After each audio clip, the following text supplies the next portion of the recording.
Mobile on আছে কিন্তু মোবাইলের ডিসপ্লে আলো অফ হয়ে গেছে। এই সমস্যা কিভাবে সমাধান করবেন এই ভিডিওটি থেকে জানতে পারবেন। দেখুন, অনেক সময় দেখা যায় আপনাদের মোবাইলে চালু থাকা অবস্থায় আপনাদের ডিসপ্লেতে আলো অফ হয়ে যাওয়ার কারণে আপনি কোনো কিছু করতে পারেন না।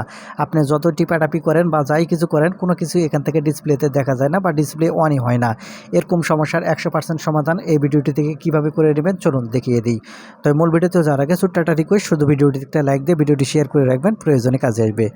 তো আপনার মোবাইলের ডিসপ্লেতে আলো অফ হয়ে গেছে, আলো আসতেছে না, এই সমস্যার সমাধান করার জন্য যে কাজটি করবেন, এখান থেকে আপনার ফোনের যে 3টা বাটন দেখতে পাবেন, ভলিউম বাটন, পাওয়ার বাটন, এই 3 বাটন এখান থেকে একসাথে আঙ্গুল দিয়ে চেপে ধরে রাখবেন, একসাথে চেপে ধরে রাখবেন। যতক্ষণ না আপনার ফোন অন হয় ততক্ষণ না আপনি এইভাবে এই পাওয়ার বাটনগুলো এখান থেকে আপনারা চেপে ধরে রাখবেন, 3 বাটন একসাথে। তাহলে দেখতে পাবেন কিছুক্ষণের মধ্যে আপনার যে ফোনটি যে আলো ছিল না ডিসপ্লেতে, সেই আলো কিন্তু এখান থেকে চলে আসবে। এখন আসার পরে এই সমস্যা যাতে আর কখনো না হয়, এই সমস্যা সমাধান করার জন্য আপনাকে আর কিছু কাজ করতে হবে। আর সেই কাজগুলো কিভাবে করবেন সেটা এই ভিডিওতে দেখাবো, আপনারা আশা করি সাথেই থাকবেন। তো দেখতে পাচ্ছেন আমার এই ফোনের আলো কিন্তু এখান থেকে চলে এসেছে। এখন আপনাকে যে কাজটি করতে হবে, ভবিষ্যতে যদি এরকম সমস্যা যেন না হয়, এই সমাধান করার জন্য আপনাকে যে কাজটি করতে হবে, আপনাদের ফোন থেকে সেটিংস ওপেন করে নিতে হবে। যখন এখান থেকে ফোন থেকে সেটিংস ওপেন করে নেবেন, এরকম ইন্টারফেসে নিয়ে আসবে।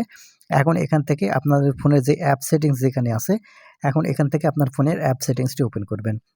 অ্যাপ সেটিংস যখন ওপেন করবেন, এখানে আপনারা দেখতে পাবেন বিভিন্ন রকমের কয়েকটি সিস্টেম সেটিংস আছে। দেখতে পাচ্ছেন অ্যান্ড্রয়েড সিস্টেম এবং অন্যান্য যেগুলো সিস্টেম সেটিংস এখানেও আছে।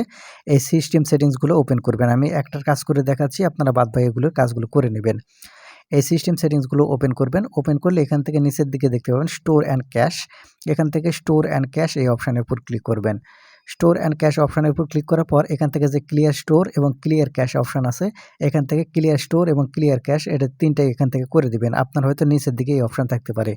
আমি একটা দেখে দিলাম, বাদবাকিগুলো আপনারা করে নেবেন। তারপরে এখান থেকে ব্যাক বাটনে ক্লিক করে আসার পরে আপনাদের ফোনের যে সিস্টেম সেটিংস আছে, আপনার ফোন থেকে সিস্টেম সেটিংসটি ওপেন করবেন। সিস্টেম সেটিংস ওপেন করলে এখানে আপনারা রিসেট অপশান দেখতে পাবেন। এখন এখান থেকে এই রিসেট অপশানটি ওপেন করবেন। রিসেট অপশান ওপেন করলে এখান থেকে দেখতে পাবেন রিসেট অল সেটিংস। এই রিসেট অল সেটিংসের উপর ক্লিক করবেন। এখানে আবারও রিসেট অল সেটিংস আসবে। এখান থেকে ক্লিক করবেন। তাহলে আপনার ফোনে পিন লক বা প্যাটার্ন লক দেওয়া থাকলে সেটা চাইবে। সেটা দিলে এখান থেকে আপনার ফোন বন্ধ হয়ে চালু হবে। হওয়ার সাথে সাথে এই সমস্যার সমাধান হবে। আর যদি একেবারে সমাধান না হয় তাহলে আপনাকে যে কাজটি করতে হবে, এই আপনার ফোন থেকে এই ফোনটি একবারে রিসেট করে দিতে হবে। আর রিসেট করে দেওয়ার আগে সাবধান, আপনার ফোন থেকে গুরুত্বপূর্ণ ফটো ভিডিও অন্যতে সরিয়ে নেবেন। সরিয়ে নেওয়ার পরে আপনার ফোনটি একবারে ফ্যাক্টরি রিসেট দিয়ে দিবেন। তাহলে দেখবেন এই সমস্যার স্থায়ী সমাধান হয়ে যাবে। তো এই ছিল আজকের ভিডিওটি। ধন্যবাদ ভিডিওটি দেখার জন্য।